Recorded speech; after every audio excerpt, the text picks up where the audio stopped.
Shin Tae-yong ungkap alasan belum promosikan Jens Raven ke Timnas Indonesia untuk kualifikasi Piala Dunia 2026.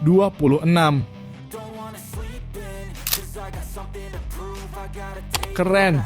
Timnas U20 Indonesia jalani upacara kemerdekaan ke-79 RI sebelum mulai latihan.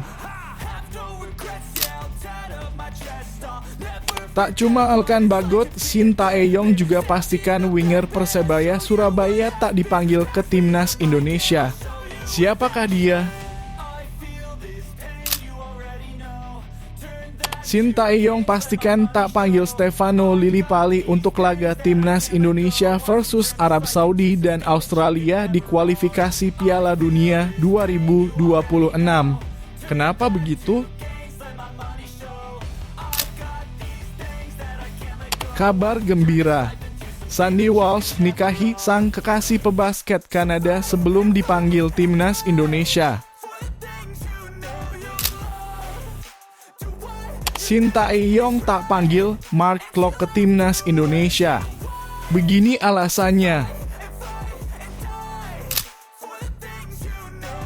Sepakat dengan Shin Tae-yong, Indra Syafri nilai Jens Raven masih butuh waktu untuk main di Timnas Indonesia Senior. Cerita Shin Tae-yong yang memperlakukan pemain asuhannya di Timnas Indonesia layaknya adik.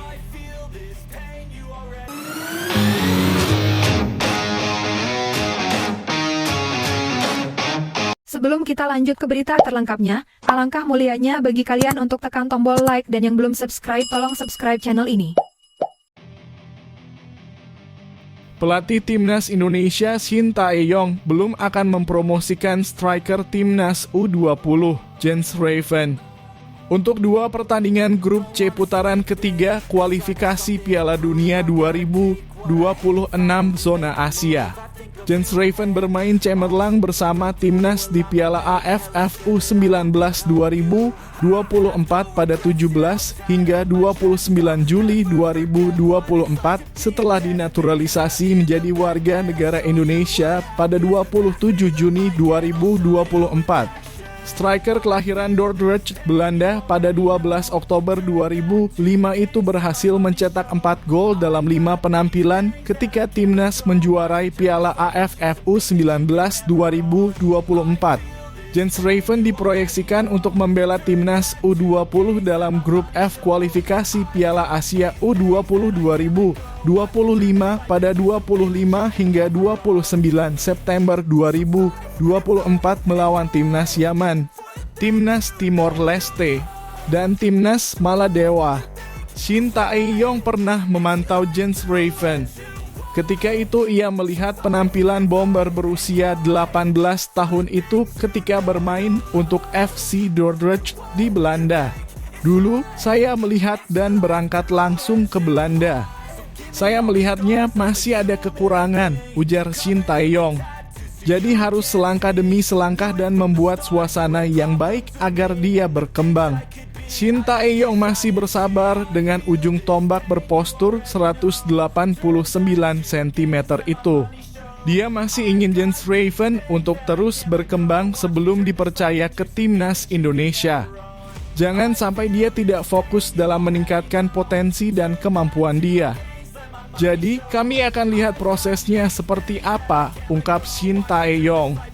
Timnas Indonesia akan berkumpul pada 31 Agustus 2024 untuk putaran ketiga kualifikasi Piala Dunia 2026. Sehari berselang, tim berjulukan skuad Garuda itu bakal berangkat ke Jeddah, Arab Saudi. Timnas Indonesia akan lebih dulu menantang tuan rumah Arab Saudi lebih dulu di King Abdullah Sport City Stadium, Jeddah, pada 5 September 2024. Dalam partai pertama grup C putaran ketiga kualifikasi Piala Dunia 2026. 5 hari berselang, Garuda bakal bertindak sebagai tuan rumah untuk meladeni perlawanan Australia di Stadion Utama Gelora Bung Karno, Jakarta Pusat. Menjelang sesi latihan hari ini Sabtu 17 Agustus 2024, Timnas Indonesia melaksanakan upacara bendera memperingati Hari Kemerdekaan ke-79 Republik Indonesia. Upacara kemerdekaan ke-79 RI diadakan di Stadion Madia, Komplek Gelora Bung Karno, Senayan, Jakarta. Rangkaian upacara kemerdekaan RI ke-79 ini dimulai pukul 06.30 waktu Indonesia Barat di lapangan latihan. Upacara ini diikuti oleh 31 pemain karena satu pemain yakni Kaviatur Rizky baru selesai menjalani operasi ACL sehingga belum gabung dengan tim pagi ini. Selain itu, staf pelatih juga mengikuti rangkaian acara dengan penuh khidmat. Pelatih Timnas Indra Syafri yang menjadi inspektur upacara. Sementara pembawa bendera merah putih yakni Donitri Pamungkas sisi kanan, Jidabin Sultan Zaki Muhammad Ragil. Sementara itu, komandan upacara adalah Kapten Kadek Agung dan Iqbal Gwijangge bertindak sebagai pembaca doa upacara. Sebelum mulai upacara, Kadek Arel dan para pemegang bendera menjalani sempat melakukan latihan terlebih dahulu. Bahkan Kadek Arel juga sempat mencoba melangkah untuk memimpin, setelah itu tak lama upacara dilakukan. Pelatih asal Padang, Sumatera Barat yang mengenakan jaket warna merah tersebut langsung memimpin upacara. Setelah itu, komandan upacara pun langsung memimpin dan para pemain serta staf menyanyikan lagu kebangsaan Indonesia Raya. Upacara 17 Agustus ini berjalan dengan khidmat sepanjang 10 menit.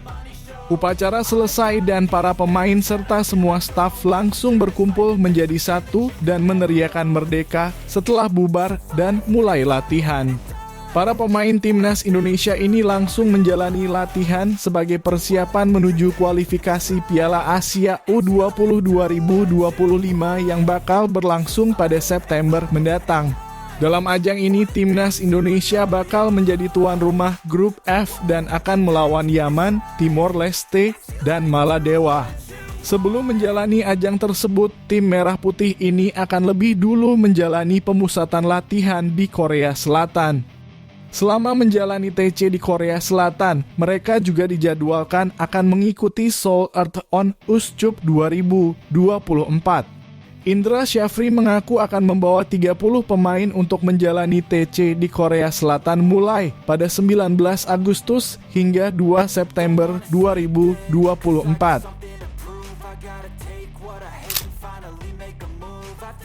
Pelatih Timnas Indonesia Sintayong memastikan tak akan memanggil Elkan Bagot dan winger Persebaya Surabaya pada putaran ketiga kualifikasi Piala Dunia 2026 zona Asia. Kepastian itu disampaikan langsung Sintayong saat menonton langsung laga Malut United kontra Persebaya di Stadion Madia. Sintayong menyebut tak akan memanggil winger Persebaya Malik Rizaldi ke Timnas Indonesia. Pelatih asal Korea Selatan itu mengatakan bahwa tak akan memanggil Malik Rizaldi dengan alasan sang pemain sedang mengalami cedera. Diketahui pemain berusia 27 tahun itu mengalami cedera robek pada bagian betisnya sehingga membuat juru taktik skuad Garuda mengurungkan niat untuk memanggil sang pemain. Kali ini Malik Rizaldi tak akan dipilih, tetapi memang sesuai rencana dipilih, ujar Sintayong. Tetapi ada cedera robek di bagian betis, sekarang latihan dia tidak bisa, tambahnya. Malik Rizaldi memang sudah dipercaya Sintayong untuk mengemban Garuda di dada sejak laga uji coba menghadapi Tanzania pada Juni lalu.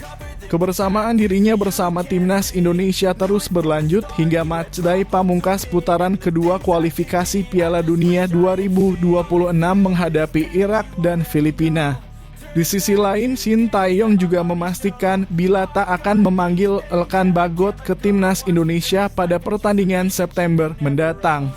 Pelatih berusia 53 tahun itu tidak membeberkan secara jelas alasan tidak memanggil pemain Blacpo All FC tersebut. Dirinya hanya memberi respon dengan menggelengkan kepalanya saat ditanya Elkan Bagot perihal pemanggilannya. Tidak ada rencana memanggil Elkan Bagot, pungkas Sintayong yang diikuti dengan gerakan menggelengkan kepalanya. Timnas Indonesia diagendakan akan melakoni 2 laga dalam kualifikasi Piala Dunia 2026 menghadapi Arab Saudi dan Australia pada awal September mendatang. Skuad Garuda akan bertindak sebagai tamu terlebih dahulu ke markas Arab Saudi pada 6 September yang dilanjutkan bakal menjamu Australia pada 10 September di Stadion Gelora Bung Karno. Pelatih Timnas Indonesia, Shin Tae-yong, memastikan takkan memanggil Stefano Lillipali untuk laga Timnas Indonesia versus Arab Saudi dan Australia di kualifikasi Piala Dunia 2026 zona Asia pada 6 dan 10 September 2024. Juru taktik 53 tahun itu tidak terkesan sekalipun Stefano Lillipali mencetak 1 gol dan 1 assist saat Borneo FC menang 3-1 atas Semen Padang di pekan pembuka Liga 1. Senin 12 Agustus 2024 malam waktu Indonesia Barat. Tidak singkat Shin Tae-yong kepada awak media saat ditanya apakah bakal memanggil Stefano Lillipali atau tidak. Stefano Lillipali sejatinya dapat dipanggil untuk menggantikan posisi winger kiri Persebaya Surabaya yang cedera, Malik Rizaldi. Namun, Shin Tae-yong tetap teguh kepada pendiriannya. Malik Rizaldi sebenarnya masih masuk ke dalam skema permainan Shin Tae-yong untuk FIFA Matchday September 2024. Cedera menghalangi pemanggilan pemain berusia 27 tahun tersebut. Kali ini Malik Rizaldi tidak akan dipilih. Awalnya memang sesuai rencana dipilih, tapi ada cedera. Robek di bagian betis, sekarang latihan saja dia tidak bisa, kata Shin Tae-yong. Timnas Indonesia tergabung di grup C kualifikasi Piala Dunia 2026 zona Asia bersama Jepang, Bahrain, Cina, Arab Saudi, dan Australia. Ajang itu akan berlangsung dari 5 September 2024 dan berakhir 10 Juni 2025. Dalam laga terdekat, Timnas Indonesia akan melawan Arab Saudi. Laga itu akan dimainkan di King Abdullah Sports City pada 6 September 2024. Setelah itu, Timnas Indonesia akan menjamu Timnas Australia di Stadion Utama Gelora Bung Karno, Jakarta pada Selasa 10 September 2024 pukul 19.00 waktu Indonesia Barat. Jika hasil positif di 2 laga awal disabat, peluang Timnas Indonesia lolos ke Piala Dunia 2026 terbuka lebar. Pemain Timnas Indonesia, Sandy Walsh, dikabarkan menikah dengan kekasihnya, Aislinn Konik, pada Jumat 16 Agustus 2024. Memang sang pemain Timnas Indonesia itu belum mengumumkannya secara resmi di media sosialnya. Namun sang kekasih, Aislinn Konik, sudah mengumumkannya lewat Instagram Story. Dalam story tersebut, Aislinn merepost video dari teman-temannya soal ucapan selamat maupun foto pernikahan dirinya dengan Sandy. Pada sebuah video yang beredar di media sosial, Sandy dan Aislinn sempat terlihat juga mengenakan baju adat Indonesia, khususnya Jawa. Memang Sandy Walsh memiliki keturunan dari sang nenek yang merupakan orang Surabaya. Sandy Walsh memang sudah lama menjalin hubungan dengan Aislinn Konik. Aislinn Konik merupakan atlet basket yang bermain untuk Timnas Kanada. Dengan kabar ini, Sandy Walsh punya motivasi besar jelang dipanggil Timnas Indonesia. Timnas Indonesia punya 2 agenda pertandingan kualifikasi Piala Dunia 2026 putaran ketiga pada September 2024, yakni melawan Arab Saudi tandang dan melawan Australia kandang. Ketua Badan Tim Nasional Sumarji sebelumnya membocorkan kalau Timnas Indonesia akan memanggil 14 pemain yang berkarier abroad. Ada 12 pemain liga domestik, kata Sumarji pada Jumat 16 Agustus 2024. Sisanya 14 pemain adalah yang bermain di luar negeri, tambahnya. Sandy Walsh yang saat ini masih bermain di klub Belgia, KV Mechelen, berpeluang sangat besar menjadi 14 pemain yang dimaksud. Beberapa waktu lalu, Sandy Walsh sudah berkata soal persaingan berat timnas Indonesia untuk menghadapi putaran ketiga. Namun, ia tetap menyatakan rasa optimismenya. Saya mengatakan kepada rekan-rekan setim ini adalah pertandingan yang ingin kami mainkan, ujar Sandy Walsh.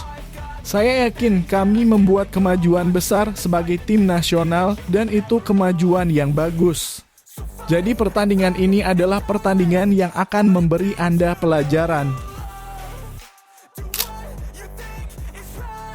Persib Bandung mengumumkan Dimas Drajat dapat dipanggil dari Timnas Indonesia. Menariknya, pada pengumuman itu tidak ada nama Mark Klok yang biasanya jadi andalan skuad Garuda. Dalam waktu dekat, Timnas Indonesia akan memainkan 2 laga putaran ketiga kualifikasi Piala Dunia 2026. Pada laga pertama, pasukan Sintayong akan bersua Arab Saudi pada 6 September 2024. Skuad Garuda akan menjadi tuan rumah untuk Australia pada 10 September 2024. Laga antara Indonesia dan Australia akan dimainkan di Stadion Gelora Bung Karno mulai pukul 19.00 waktu Indonesia Barat. Sintayong akan memanggil 26 pemain untuk 2 agenda tersebut. Salah satu pemain yang dapat dipanggil adalah Dimas Drajat. Melalui situs resmi klub, Persib Bandung mengumumkan bahwa Dimas Drajat dipanggil ke Timnas Indonesia. Pemain 27 tahun itu dihubungi melalui surat bernomor. Menariknya, pada pengumuman yang dibuat, Persib hanya menyebut nama Dimas Drajat. Tidak ada nama Mark Klok yang selama ini dikenal sebagai andalan Timnas Indonesia. Mark Klok pernah menjadi andalan di lini tengah Timnas Indonesia. Namun pemain 31 tahun itu belakangan mulai terpinggirkan dan jarang bermain. Klok tidak berada dalam skuad untuk laga melawan Irak dan Filipina pada Juni 2024 lalu. Lebih jauh ke belakang, terakhir kali Klok bermain untuk Indonesia terjadi pada laga melawan Irak di Piala Asia 2023 lalu. Mark Klok punya banyak pesaing di lini tengah Indonesia. Kehadiran Tom Haya memberi dampak yang sangat besar karena dia langsung menyegel satu tempat di starting XI Timnas Indonesia. Selain itu masih ada nama Ivar Jenner dan Ricky Kambuaya yang juga terus mendapat kepercayaan dari Sintayong. Sementara itu dengan keinginan yang mereka miliki, Nathan Chuaon, Justin Hubner, dan Marcelino Ferdinand juga bisa bermain di lini tengah. Jadi, ada banyak opsi yang dimiliki Sintayong. Pelatih Timnas Indonesia, Indra Syafri, mengatakan Jens Raven masih butuh waktu untuk masuk skuad Timnas senior. Pernyataan Indra Syafri itu senada dengan apa yang pernah disampaikan Sintayong beberapa waktu lalu. Jens Raven jadi salah satu andalan Timnas Indonesia di Piala AFF U19 2024 kemarin. Striker berdarah Belanda itu sukses membawa Garuda Nusantara meraih trofi juara. Indra Syafri sendiri mengakui Jens Raven memiliki kualitas mumpuni sebagai seorang striker. Namun menurutnya bermain di kelompok umur menjadi wadah yang tepat untuk pemain itu terus berkembang agar nantinya layak tampil untuk tim senior. Saya 2013 sudah punya prinsip lebih bagus buah itu matang di pohonnya, itu lebih oke. Daripada kita nanti terlalu memaksakan untuk mereka bermain di senior, ujar Indra Syafri. Maka oleh sebab itu, FIFA ada Piala Dunia U17. Mereka matang di sini. Dia naik ke U20. Mereka matang di situ. Baru ditempa oleh pelatih timnas senior Coach Sintayong di U23 dan senior. Sebelumnya Sintayong mengatakan sangat mengetahui kelebihan dan kekurangan yang dimiliki Jens Raven. Dia nilai saat ini belum waktu tepat pemain itu bela timnas Indonesia senior. Saya waktu itu lihat berangkat langsung ke Belanda pemain tersebut. Saya lihat ada kekurangan. Jadi harus step by step, kata Sintayong. Pelatih asal Korea Selatan itu mengatakan lebih baik saat ini memfokuskan di timnas kelompok umur agar terus berkembang. Tentunya dia harap Jens Raven pun terus bekerja keras sampai saatnya nanti ada kesempatan tampil bersama timnas Indonesia senior. Itu membuat suasana yang baik agar dia meningkatkan sendiri dan jangan sampai dia tidak fokus tingkatkan potensi dan kemampuannya. Jadi, kita lihat proses dia seperti apa. Pelatih timnas Indonesia Shin Tae-yong sampai saat ini masih belum lancar berbahasa Indonesia. Shin baru bisa memahami kata-kata penting saja. Shin Tae-yong selama ini dibantu beberapa interpreter. Ada yang khusus berbicara bahasa Indonesia, ada juga yang khusus membantu Shin dalam bahasa Inggris. Shin Tae-yong pun memiliki cara tersendiri ketika mencoba mendekati skuad asuhannya yang mayoritas berbahasa Indonesia. Shin memperlakukan Rafael Struijk dan kawan-kawan layaknya adik. Karena saya tidak bisa berbahasa Indonesia, saya mendekati pemain itu seperti adik saya, ungkap Shin Tae-yong. Shin Tae-yong memang dikenal doyan bercanda kepada anak asuhannya. Meski Shin juga kerap marah jika memang harus marah. Dalam beberapa kesempatan, Shin Tae-yong bahkan kerap bercanda menggunakan kontak fisik dengan para pemain timnas Indonesia. Saya bercanda dan bermain-main dengan mereka banyak kontak fisik seperti mencubit bulu telinga, mencubit, menusuk mata. Meski itu kelihatannya kasar, pemain justru suka ketika saya bercanda dengan mereka, jelas Shin Tae-yong.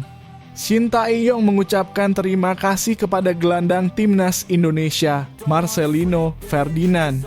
Pemain berusia 19 tahun itu memiliki karakter yang menarik menurut Shin. Marcelino Ferdinand memang kerap dimarahi oleh Shin Tae-yong. Namun, ex-pemain Persebaya Surabaya itu juga selalu bisa mencarikan suasana di skuad timnas Indonesia. Bahkan kami menari tarian bulgogi bersama di lapangan, sangat lucu, terutama Marcelino. Meski saya marahi, dia selalu bisa membuat suasana menjadi ceria. Saya berterima kasih untuk itu.